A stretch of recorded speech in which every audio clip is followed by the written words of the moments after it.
Dalawa kasi ang birth certificate ko. Isang Emmanuel Lasatin at isang Paulo Bukod. Pinamigay din ako ng nanay ko. From then, sabi ko, nag-rebelde ako. Sabi ko, gaganti ako. Yung dalawang sisters ko, nakita ko lang sila 2019. Hinahanap ko sila for 37 years. I collect toys. Nung bata ako, yung, alam mo yung mga kapitbahay mo, lalabas na may robot, titingin ka na lang, sabi mo, someday. Gusto ko maging model sa mga anak ko. Sabi nila kasi, after 5 years or 10 years, magugustuhan mo na dito.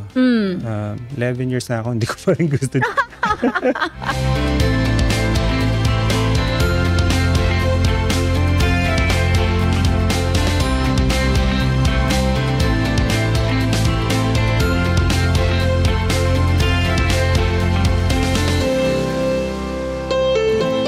Sa inyong lahat, welcome to another episode of our podcast. And our guest for today, Paulo Bukod. Hi, Paulo. Magandang araw po, Madam Cherry. Thank you for having me here.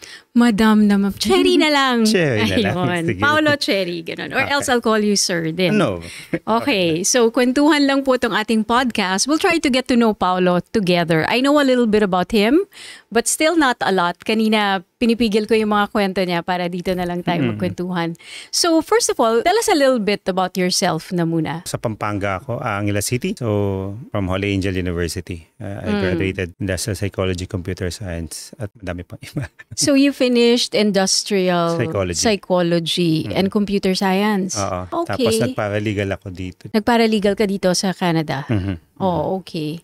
So what do you do now? Ano yung what keeps you busy? I own a small business, yung Party On Productions. So meron kaming printing dito and then photo and video. And then part owner din ng Maharlikas Resto Bar sa Mississauga. So you're an entrepreneur. So you have a few, how many businesses do you have? So you have this party... at least 3 siguro. At least 3 businesses. Okay. Parang may photo booth, di ba? May photo booth. Kasama na siya sa Party Production. So may photo booth, may photo, may video. If I have an event, I'll just go to you and then you can take care of my entire needs for the event. And then some other needs mo, we could provide referrals from our members. We have our organization kasi dito, yung Pinoy Ontario Vendors. So yung mga nagsama-sama, yung mga event vendors, business owners, na we collab. Pwede ka namin matulungan sa mga And this is mostly Filipino. More on Filipino ethnicity na mga vendors. Oh, that's good. When did that start? It started in pandemic, 2020. Medyo down ang business noon. Ang problema, from our Party On Productions, nag-donate kami ng shirts sa mga frontliners to boost their morale. So we donated at least 300 t-shirts. And then we gave that to 3 cities, Mississauga, North York, and Scarborough. Unfortunately, ang dami palang frontliners na kababayan natin na gusto pa. Okay. So ang nangyari, sabi ko sa mga event vendors, you have to help me. They donated $50, $20, $100. Hanggang nakakolect kami ng 1,200 shirts na pinamigay namin. Sabi namin kasi sa kanila, hindi man nakakagaling yung shirt, at least we boost their morale. Kasi kung wala sila, wala tayong business. So we have to help them. Kaya magkaisa tayo dito. At nagtulungan-tulungan naman. Doon nabuo ang Pinoy Ontario Vendors. Okay. So initially, it was your own initiative to give our frontliners t-shirt. Ano nakasulat sa t-shirt? Frontliners, we got you. Parang pinagmamalaki nila na. Kasi invisible ang kalaban mo that time. So, napaka-imposible. At kaya, imagine mo, lalabas ka lang talagang naka-full, talaga covered. So, gusto namin silang bigyan ng kahit konting karangalan. Kahit ano, no? Yung parang hindi naman siya directly related to the pandemic. It can't really, a t-shirt can't protect them from the COVID virus at the time. But it did boost their morale a lot. The message from their shirts, frontliners, we got you. Parang ganun yung to think it came from the community, no? Na parang, we got your back. That's a good thing. And then how many members do you have now? From yung page namin, almost 10,000 na siya. 10,000 members? Yung page namin. Pero dito sa mga vendors mismo, nasa 7 to 1,000 naglalaro ang... 700 to 1,000. So it's good to know that we have that much Filipino vendor. At from the event side pa lang diba? At least 60 to 70% from event vendors. And then some others, may online business, may resto. Sa iba-iba. So, mga event related band. So parang networking na rin yung site ninyo. Maraming ganong site no? Sa Facebook na mga Filipinos helping each other. I know. And all that, no? How long have you been in the entrepreneur business here in Canada? Pagkadating ko dito siguro. How long have you been an entrepreneur here in Canada? 11 years. 11 years. 11 years. Okay. So you've been exposed to the Filipino community. No, marami kang nakilala and all. Anong masasabi mo sa samahan ng mga Pinoy dito sa Ontario? Ontario will be your exposure, or is it fair to ask you about Filipinos in the entire Canada? I think siguro sasalamin din yung Ontario sa ibang province. Pero sa Ontario, I think, and especially Ontario, ang daming Pilipino dito na kung saan medyo madaming nagtutulungan pero madami pa din nag-iilaan pababa. I mean, ang daming factions ng mga from mother organizations to different organizations. Tapos mga anak. So, yun yung nakakalungkot. What do you think is that? Siguro dahil dun sa crab mentality na kung hindi ako, walang makikinabang, parang ganun. So, yung ang campaign namin, it's anti-crab mentality. Yung may show kami dati, Usapang Talangka, kung saan pinag-usapan namin yung history ng crab mentality, yung saan nanggaling. And then, minsan nag-mutate siya into friendship, minsan sa family, minsan sa sarili mo din. Ikaw mismo hinihila mo yung sarili mo. So, napakalungkot. That's very interesting. Can you tell us about your insights on that? Where it started? Anong mga... at bakit dala-dala pa rin natin hanggang ngayon? Ang Pilipinas is pulo-pulo siya. May mga datu dyan na kung saan, siyempre may mga kanya-kanyang pride sila na kung saan, even our taste buds, sabi nga ni Pastor Jun, yung kasama namin sa iba-iba ang palette natin. Iba-iba tayo. So, ibig sabihin minsan pag hindi mo kagrupo, may tendency na parang may maiinggit ka. So, yun yung gusto naming gawin sa grupo na mahabang laban ang crab mentality. Pero at least yung awareness lang. Kasi parang sakit siya na pag hindi mo tinanggap na may sakit ka, hindi mo siya gagamutin. Hanggang papabayaan mo na lang na parang normal na lang sa'yo. Just like my wife, kasi may mga stickers kami linalagay sa mga sasakyan. So, minsan pag may gusto niyang magtalangka, ako din talangka ako dati. Ang ko lang, pag may sa'yo, nagre-remind, kunyari mga stickers, hindi pala pwede. So, kailangan pigilan mo. Ano nakalagay sa sticker? Bawal utak talangka. Tapos yung crab, naka-X siya. Tapos may hawak siya na flag. Tayong mga Pilipino, nakikita natin yung utak talangka sa iba. Si ganyan, ayaw niyang umangat si ganyan. Or okay lang sa kanya hanggang doon sa level niya. Pero pag nasa level na niya, hindi na siya pwedeng angatan. Kumbaga minsan, we're helpful to each other but only until a certain level. Hindi mo pwedeng lagpasan. Minsan nakikita natin sa iba, pero paano natin pwedeng makita sa sarili natin? Just like me. Kasi alam mo, malungkot sa taas pag ikaw lang mag-isa. Tandaan natin yun. Pag hinihila mo yung mga kababayan mo or yung mga kasama mo, I think may red flag na kung saan evaluate mo yung sarili mo. Sa akin kasi sa mga organization, sa Pinoy Ontario Vendors, ang sinasabi ko, kayong mag-agawan sa mga kliyente or sa aquarium, malawak ang dagat. Kasi minsan pag nakuha niya itong kliyenteng ito tapos magtatampo or yun yung times na sisiraan mo na siya, hilain mo na siya, hanapan mo yung negative niya. So sabi ko, alam mo, magtulungan tayo. Huwag niyong isipin na kalaban natin sila. Minsan, just like sa photo booth ko, I have 8 machines. Pero minsan, kulang pa din yun kasi kulang ako ng tao. Alam mo saan ako tumatakbo? Yung kapwa Pilipino ko na may photo booth. Parehong negosyo. So, hindi sila kaaway. Alay sila. Magiging alay mo sila pag gigipitin ka, may emergency ka, nakakommit ka sa mga kliyente. Kasi ang event vendors, it's just like a showbiz. The show must go on. So, kailangan tuluyan. Hindi pwedeng pasensya na traffic, pasensya na. So, hindi pwede. So, kailangan. At ang magiging alay mo dyan, sana yung mga kapwa Pilipino natin. Yun nga, maraming lugar sa taas. Ang success, kasi usually ang pinipicture natin ang success parang pyramid . Parang maraming nasa bottom, tapos konti na lang yung makakataas. That siguro if we can change that visualization of success, it's not necessarily tatsulok. Ang daming pwedeng nasa taas. At pwedeng lahat tayo nasa taas. Pati yung resources, hindi siya nauubos. Ito yung sinasabi natin, abundance mindset, diba? Hindi siya kakaunti lang. Ang kliyente, hindi lang yan 5. Hindi lang yan 10. Ngayon siguro itong mag-aano sa'yo, pero pag tinulungan mo yan, If you have an abundant mindset, it will come. Siguro, Maraming isa pwede. ding factor siguro nung mga bata tayo or yung mga sinasabi sa atin ng mga magulang natin na kasi yung mindset nga na sinasabi mo, just like other nations or tinuturuan na nila yung mga bata nila sa negosyo, bata pa lang. Eh tayo sasabihin nila, ayusin mo makipagtrabaho sa co-workers mo, ayusin mo makipagtrabaho sa boss mo. Pero sa iba, bata pa lang tinetrain na. So yun yung gusto nating sanang basagin na habang bata sana, yung mina-mindset tayo na kailangan magtulungan tayo. Just like me, I have 5 kids. Sabi ko nga, hindi man You ako have 5 kids. Nice. I don't see a lot of people now with 5 kids. Ayun. That's Sabi good. ko nga, dito sa Carb Mentality, hindi man ako magtagumpay sa community, sa campaign namin ito. At least lang sa family ko, na ang mga anak ko, ayokong makikitang naghihilaan sila. They have to pull each other up. Yun. Siguro yun yung Sabi nga, di ba, yung isang quote, the only time you can look at another person, the only time you can look down at another person is when you're helping him get up. Di ba? That's a good one. So, do you started the Pinoy Vendors Association? Opo.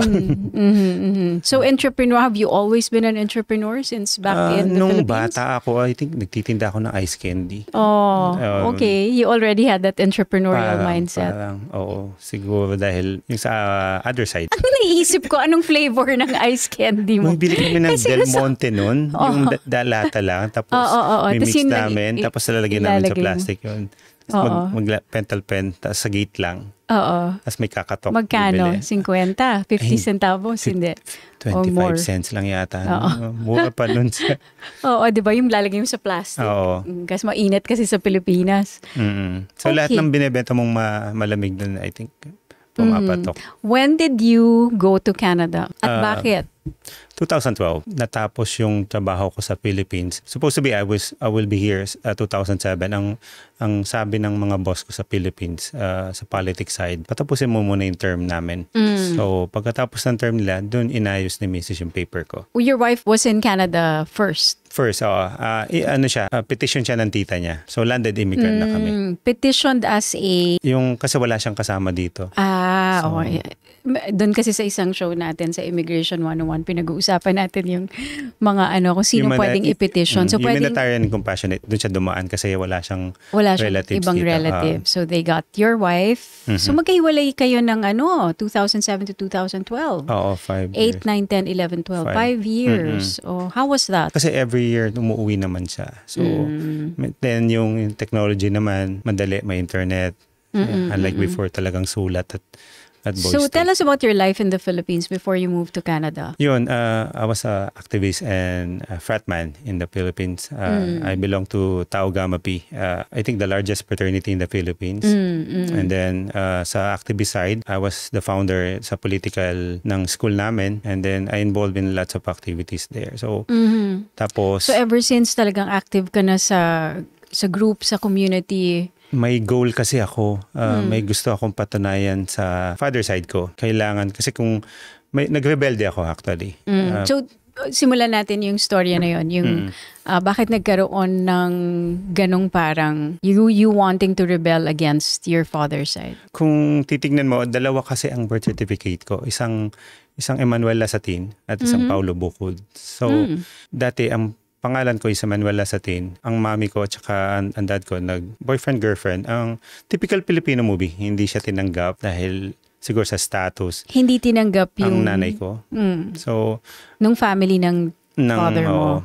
So, ang sabi ko, bakit hindi naman pinaglaban? So, nagrebelde ako doon. So, sabi So, your ko, mom had you and took care of you without your father's involvement? Not really. At least, siguro, pinamigay din ako ng nanay ko. Hinabol lang ako ng lola ko, kaya dalawa birth certificate ko. So, kanino who did you end up with nung pinamigay ka ng nanay mo? Pinamigay ako, I think sa mga malapit sa amin, mga kapitbahay. And then, kinuha ko ng lolo't lola ko. And then, pinabinyag uli ako. And then, ginawa kong Paulo Bukod. Parang sila yung naging nanay at tatay ko. This is your lolo and lola from your my mom's side. Okay. So, from then, sabi ko, nagrebelde ako. Sabi ko, gaganti ako sa angkan. Hanggang hindi ako nag-drugs. Galit ako sa drugs kasi medyo nalihis ng landas ang nanay ko. So, Dahil sa droga. Sa drugs. Dahil Kaya siguro sa hindi yun ang pag-ibig naging din. oo. Sa pag-ibig din siguro. So, and then, dahil doon, from elementary, naka-mindset na ako. Nag-Boy Scout ako, nag-Leadership Award, everything. So, sabi ko, hanggang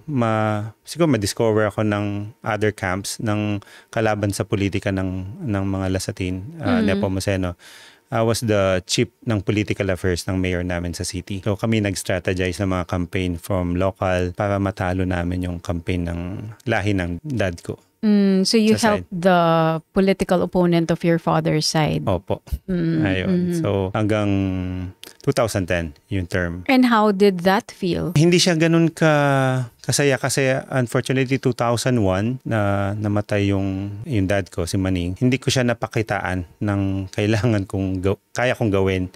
So sabi ko tuloy ko na lang. So hanggang sa nagka-campaign ako barangay to barangay ng anti-drugs.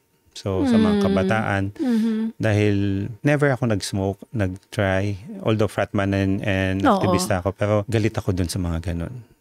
Kahit sigarilyo, No, pag-inom. kahit isa. Pag-inom, occasionally, pero yung drugs and cigarilyo, ayoko.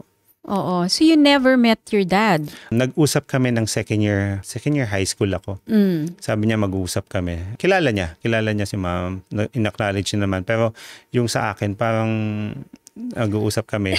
Hindi kami nagkaroon ng chance na magkita. Hanggang sa You were mawala siya. second year high school when you got to talk to your father? Second year, kasi yung barkada niya, dad ng classmate ko. So, tinawag ko siya sa landline and then nag-usap kami. Sabi niya, magkikita tayo. So, nawala naman siya. So, hindi ko siya nakita. Was the time you talked to him, was that shortly after that? Did he pass away? Or hindi naman? Hindi naman. So, nung mawala siya, pumunta ako sa lamay niya.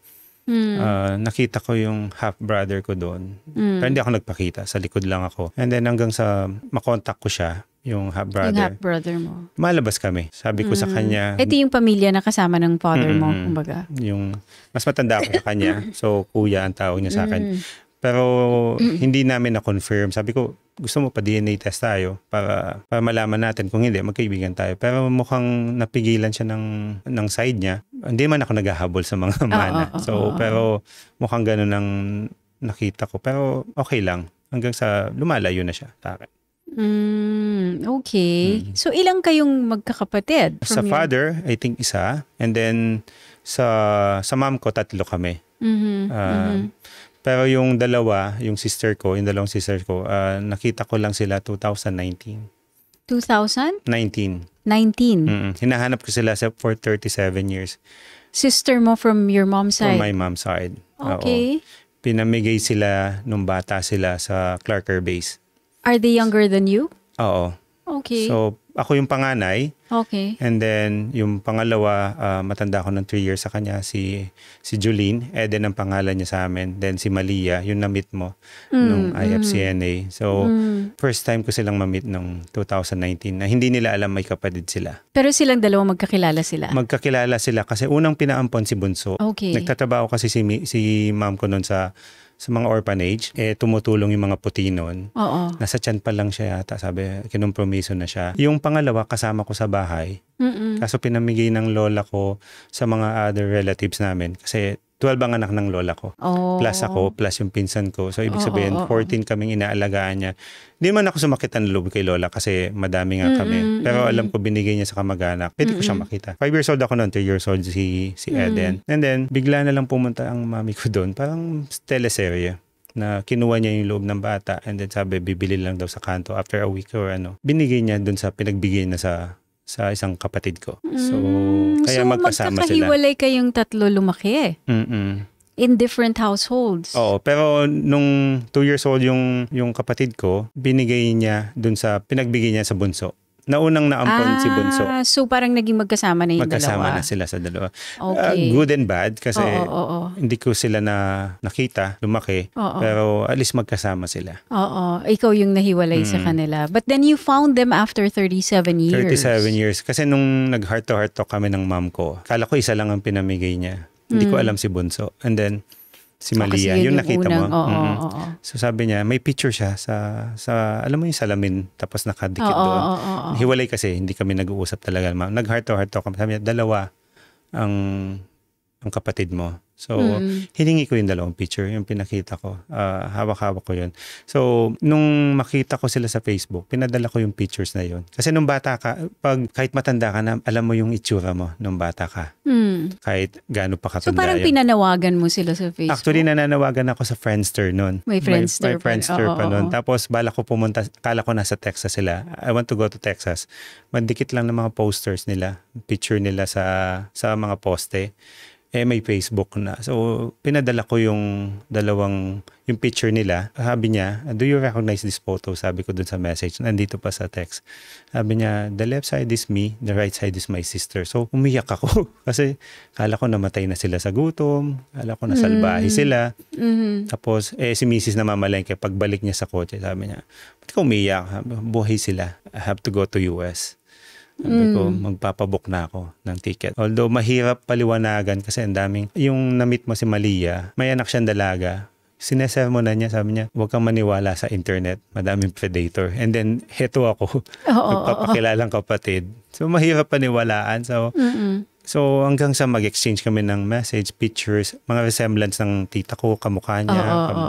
So, hanggang sa mapaniwala ko sila. And they didn't know they have a... Tapos yung adoption paper nila kasi iba ang nakasulat na pangalan. Parang ayaw pa-trace ng mami ko kung saan sila.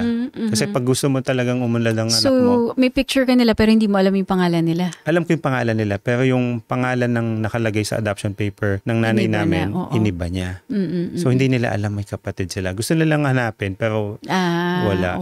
Okay. And then, nung pumunta ako doon, sinalubong ako sa airport, talagang inayabang ko sa lahat ng kasakay ko sa airplane na nakita ko sila, ganyan. Tapos, nung magkita na kami, nagbabantay pala yung mga hinihintay kami na magkita. Hinihintay kami ang pasahero na kasi excited. Your brother's there.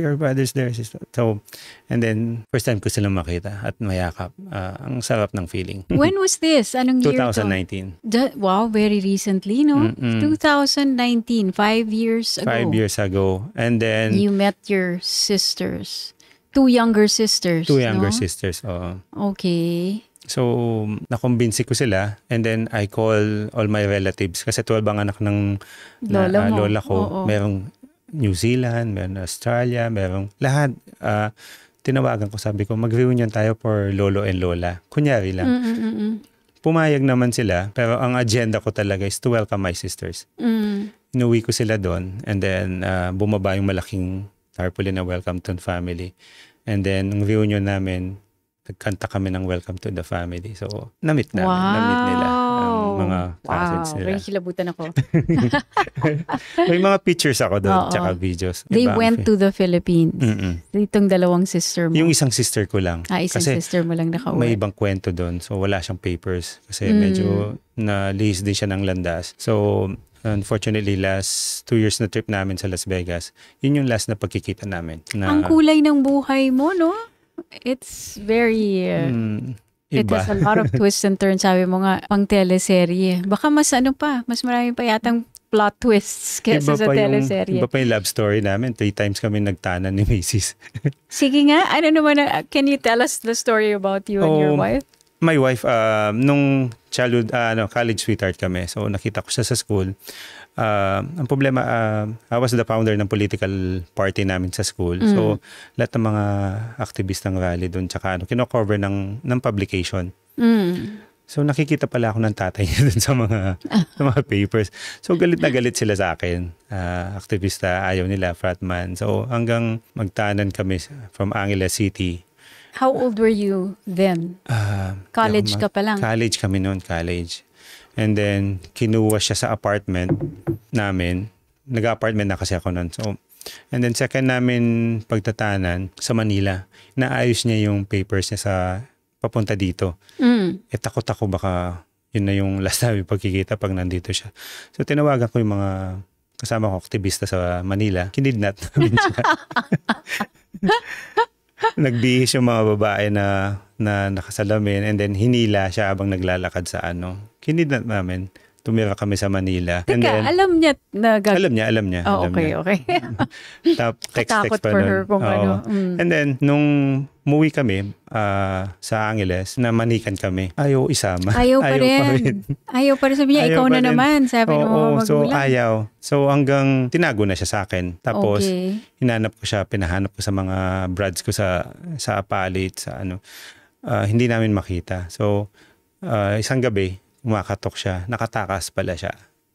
So, takbo kami sa buyer. May cellphone ng mga panahon na to. Hindi kayo nagsi-cellphone? Inalis sa kanya. So, siyempre, kasi nga, tinanan namin. So, para matuloy siya, pumunta dito. Okay. Parang pipigilan mo kasi. So, yung mga magulang niya baka iniintay na lang na ma-ship out siya para mawalay na sa'yo. Mawalay sa akin. So, yung nung isang gabi, kumatok siya. Tapos takbo na kami. Tinawagan ko si Mayor nun. Yung bahay ni Mayor sa Baguio. Doon kami tumira. For hanggang magka-baby kami at bumalik kami. Doon natanggap na ako. So, iba yung path na ginawa. Na antala pa yung pag-alis niya sa Canada. Oo, kasi... She could have left earlier, parang ganun. Oo, kasi nga, she has to declare my son and me.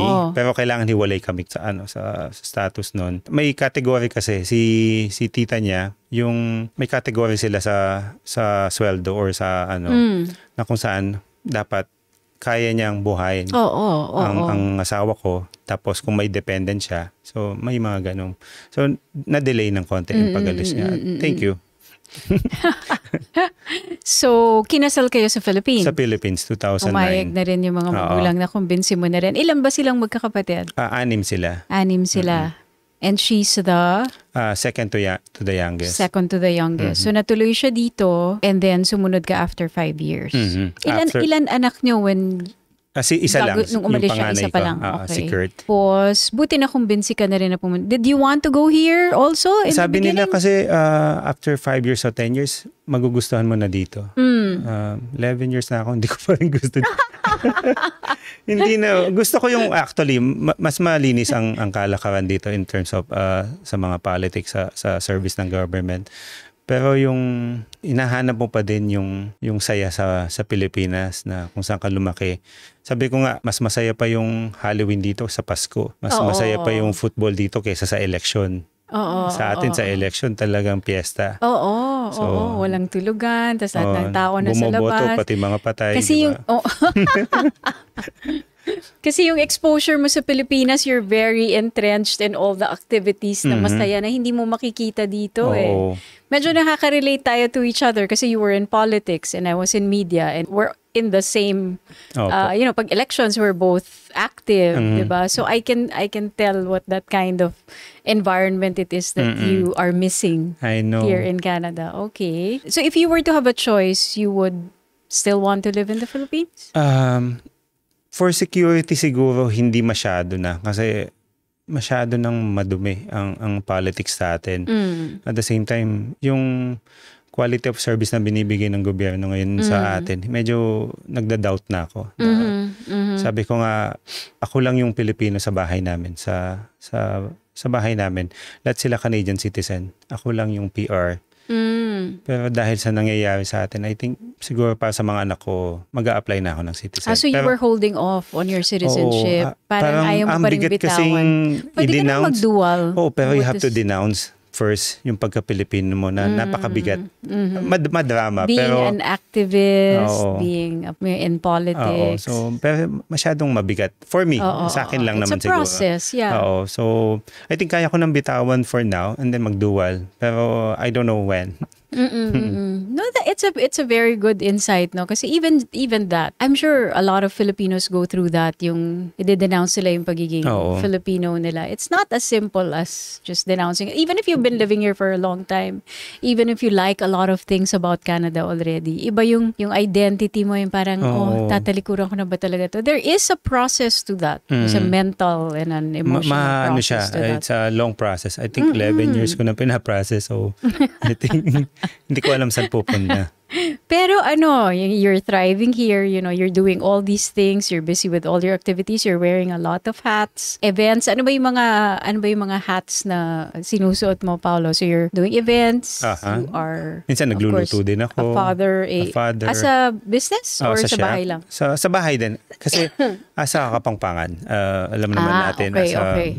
Culinary capital of the Philippines. So, mayayabang naman yung sa food ang Kapampangan. I think alam naman ng lahat na pagdating sa food, medyo angat ng konti ang mga Kapampangan. Lalabanan namin mga Cebuano yan. Sige lang. Mga Bisaya. Iba-iba nga di ba? Yung iba-iba nga ang pero iba-iba yung palette natin. So siguro Correct. sa panlasa namin, talagang we're the best. Pero syempre sa inyo din, masasabi nyo din na masarap din yung pagkain nyo. At yun yung kagandahan dito sa Canada. Makikita mo lahat yung diversity at saka na ako nga sa mga parties natitikman ko.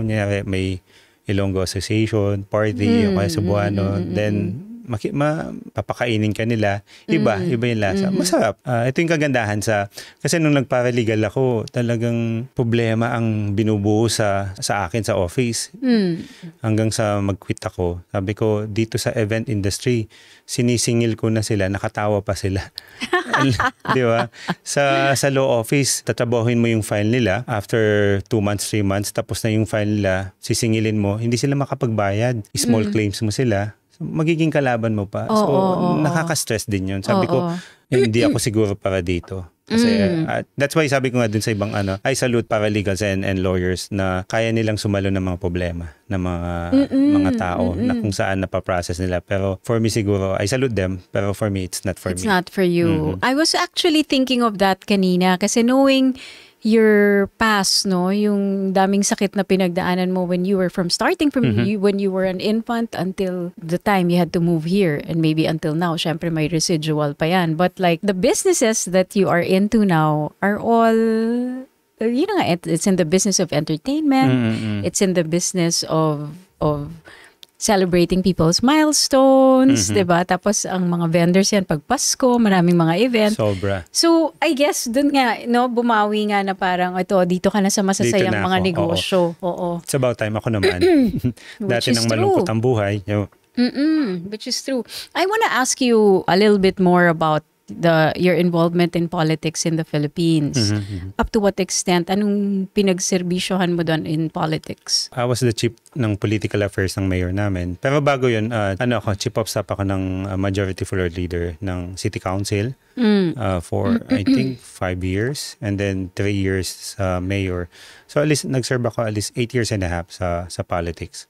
You were the wind beneath the wings of a lot of the people in power. Kami yung, sabi ko, nag-strategize ng mga campaign strategy ng mayor namin. From mga teachers, mga padala namin ng birthday cards.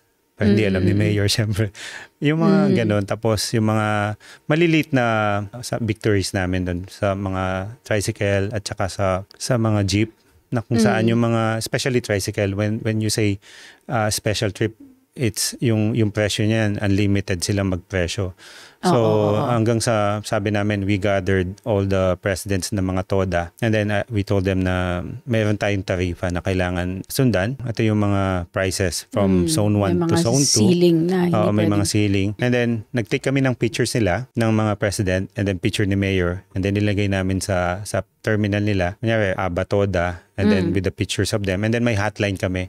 Na kunyari may nang-aabuso sa mga tricycle driver or something, they have to call our hotline and then papatawag namin. Kunin nila yung plate number ng tricycle, yung body number nila, and then papadala sa amin, papatawag namin. Tapos sa mga tricycle sa loob, kailangan meron kang mga, yung fare rate. Nakapaskil yun. Pag wala, olas, and then papatawag namin yung mga... Ano naman naging reaction ng mga tricycle driver when you did that? Medyo sila, mukhang mawawalan sila ng diskarte. Pero I think pag maayos na ipaliwanag mo sa kanilang mabuti na dito mapoprotektahan kayo. Kasi ang daming kolorum doon. At least we could report na yung mga colorums, may hotline na tayo.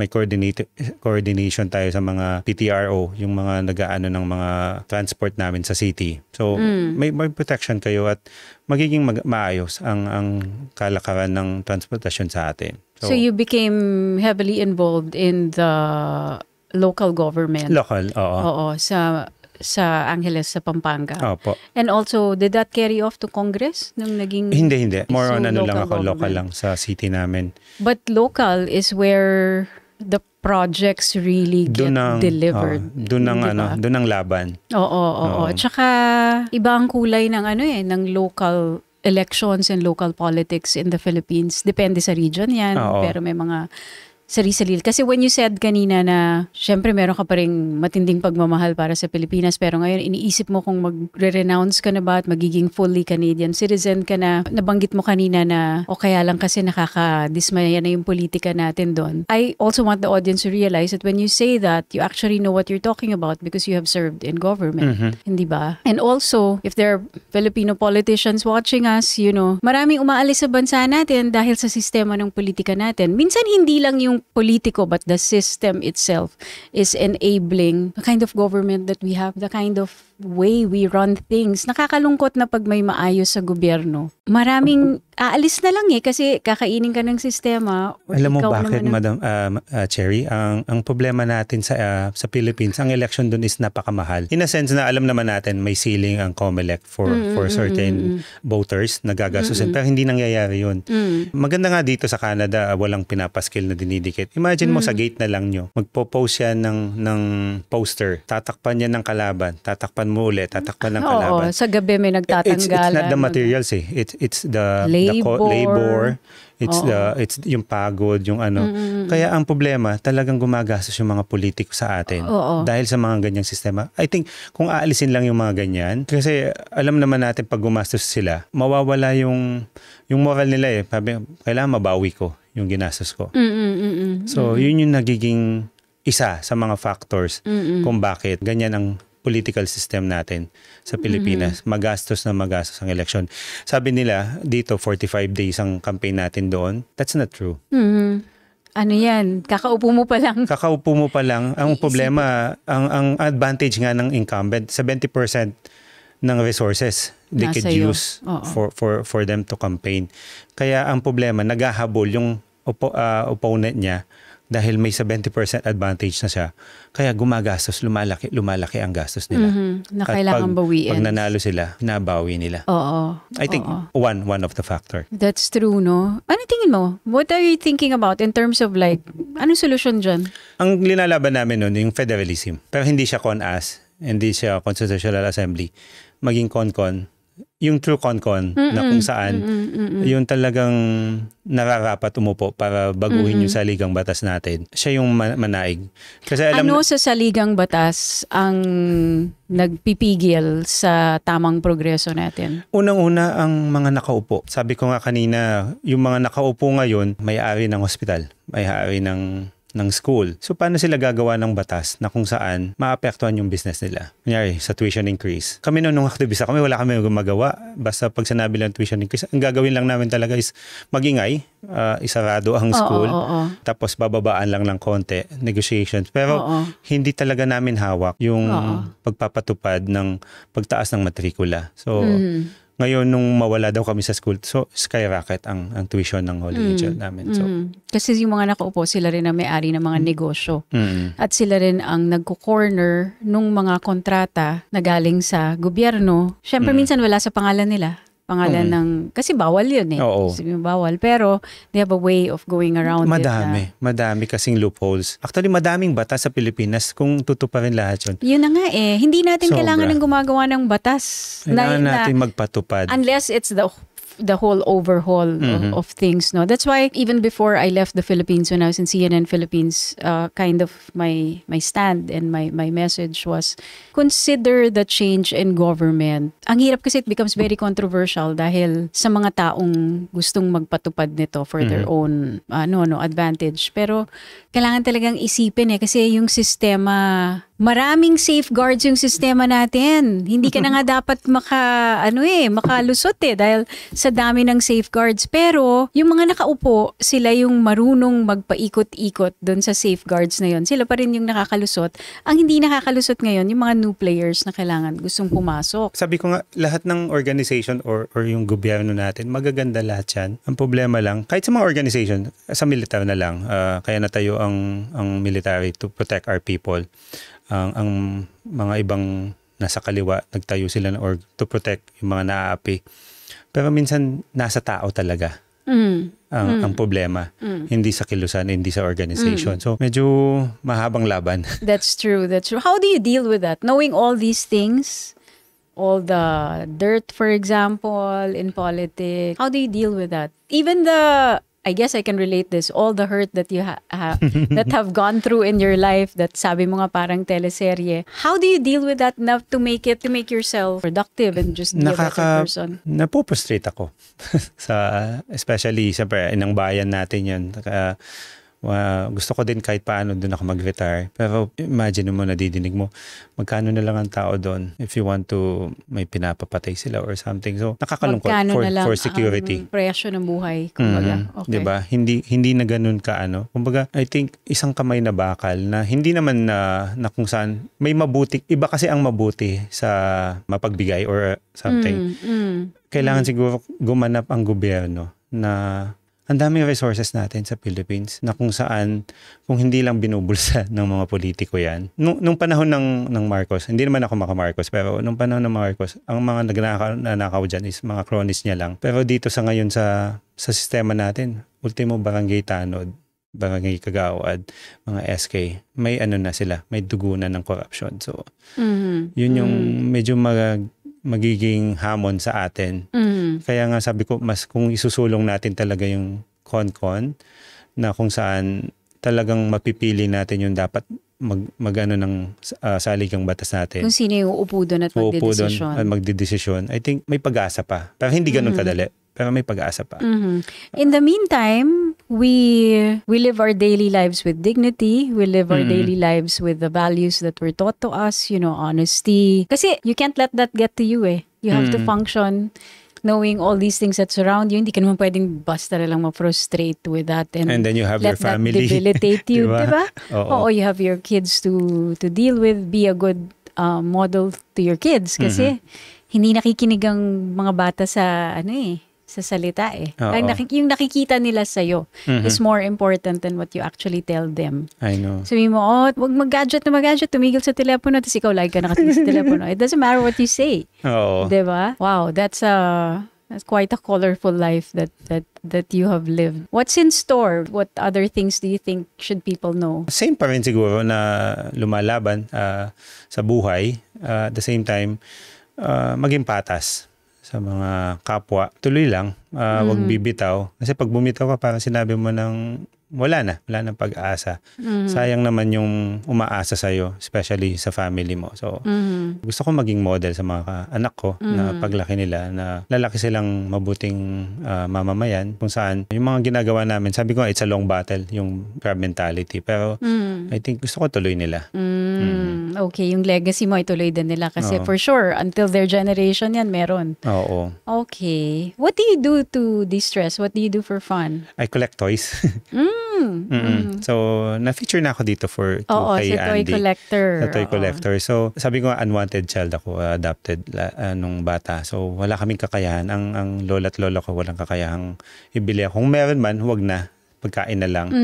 So, nung nandito na ako, medyo nakakaluwag ng konti. Sabi ko, naalala ko kasi nung bata ako, alam mo yung mga kapitbahay mo na ang tatay nila nasa Saudi, lalabas na may robot. Tapos hanggang titingin ka na lang, sabi mo, someday. Ngayon yung someday, kahit matanda na, someday pa din ako. Sabi ko, kailangan makuha ko yung mga hindi ko nakuha noon, kahit paano, na wala naman ako inapakan. So, mas nakakatuwa. Especially nung pandemic, nag-all out ako nagpo-post na ako, nag-ano na ako. Nakakaalis ng stress. Ano yung pinaka-treasured na toy mo? Pambansang robot, yung Voltes 5 natin. Ayun. So, yun. Kikita mo yung mga pinsan ko kasi may nasa Saudi yung mga tatay din nila. Tsaka yung isang pinsan ko, yung tatay niya, siya yung pinakamataas na posisyon sa Clark. So lahat ng gusto niya, may Voltron siya, may Lego siya. So every weekends pupunta lang ako doon para makapaglaro. And then uwi na. Then naalala ko yung kwento ni Rex Navarrete. Kilala mo yun? Yung komedyanteng Filipino-American. Nadinig ko siya. Oo, meron siyang sabi niya ganun din siya nung bata siya. Wala siyang mga nilalaro ang mga figures. Tapos nainggit siya dun sa mga kaklase daw niya. Sa Amerika na ata ito. Basta may mga kaklase siya na may mga Superman, ganyan, Spider-Man. Tapos isang beses nakita niya yung Santo Niño nila. Sabi niya yung superhero niya, naka-cape din daw. Tapos meron pang bomba na pang-detonate. Yung, diba, hawak yung globe. Diba? Anyway, he said it was so funny. But he was like, this is the best superhero. Diba? He was making the Santo Niño fly. Nung bata kami talagang gagawa ka ng toys pag wala ka. Yun nga yung creativity, lata, diba? yung stick, yung gulong, lahat yun na naranasan ko yun. So, paano kaya yun, no? Sometimes I wonder about that na ano kayong kapalit na ngayon puro gadget na yung ating mga kabataan. They don't get to play all these things. my kids, they don't usually play gadgets. From Monday That's to Friday, Okay. wala silang TV, wala silang gadgets. Pag ano How lang, old are they? meron akong 4, 6, 8, 10, tsaka 19. Wow. Yun. So, hindi sila nanonood ng TV pag weekdays. Weekdays? Weekends lang sila. And then, may voting, ano yung papanoorin nila. So, magbo-vote kami. Kung ano yung magpo-propose yung dalawa, and then vote, and then manonood kami. Ang galing. Ngayon, pag may time pa, Congratulations. tuloy namin yun. So, ganun. Tapos wala pa rin silang gadgets. Wala silang gadgets. Oo. Yung 19 lang, meron na. Oo, meron lang. Oo. Pinapayagan namin yung second ko pag may assignment siya tsaka ano. Minsan. Pero minsan nakakakonsensya din kasi mga classmates nila. Medyo may mga gadgets. Pero sabi ko, nag-iiba kasi ang mood. Nasubukan namin yun Totoo sa yan. second na panganay. Totoo yan. Nung nag-iPad siya. Tapos aalisin mo, mag-iibang mood nila. Yung transition, galit. pag alis mo. So, from now on, sabi namin, yung mga susunod, wala kayong gadget. Kahit gaano, alam natin na mahirap para sa mga magulang na mag-alaga, lalo na pag maliliit, tapos nagtatantrum, tapos maraming kang ginagawa. Dito wala masyadong katulong sa bahay, halimbawa, di ba? Tapos mas madali talagang bigyan ng gadget, tatahimik. Pero, kaya I commend those parents who... More on dalarama kami, tsaka sa mga... Yung mga crafts, yung mga anong pwedeng gawin. Color, So, doon namin sila doon sila nagiging busy. Kaya with konting effort and konting... Tough love, sabi nga ni Mrs. Yes. Kasi kung hindi ganun, ikaw din na magsasuffer. Totoo. Isipin niyo pag lumaki tapos may mga mental issues, meron yung mga 30 years old sa inyo pa rin lalapit, di ba? Ngayon yun nagawin yung tough love. Because it's going to be tougher when they're older. When they want something, they have to buy. Minsan mangungutang sila sa akin. Kasi they're working sa shop. Hindi naman work na talagang lalagay nilang lang sa plastic yung mga shirts pagkatapos, and then lalagay nila sa packaging, mga ilalagay ng business card. And then an entrepreneur, tapos yung mga puting buhok 25 cents. Ay, may ganun pa rin. Ginagawa ko yan dati ng bata ako. Magunahan sila, and then makaka $5, isa maka $4. And then ang yabang na nila, sabi, let's go to may pera na sila. So, pera nila. I so love hearing that that's still being continued. Pera nila ang ginagastos nila pag lumalabas sila. Although kaya naman ibigay, pero sabi ko, but you can't give everything. Hindi pwede. Gusto ko din, masama ba? Yung mahirapan din sila kahit paano na ma-experience nila yung na-experience ko. Para lumakas din sila or kahit paano. I commend you, and that's such a you don't know how happy that makes me feel that parents still try to do that. Oo. It's such a pleasure, Paolo. Thank you so much for guesting on the podcast. Thank you, Cherry.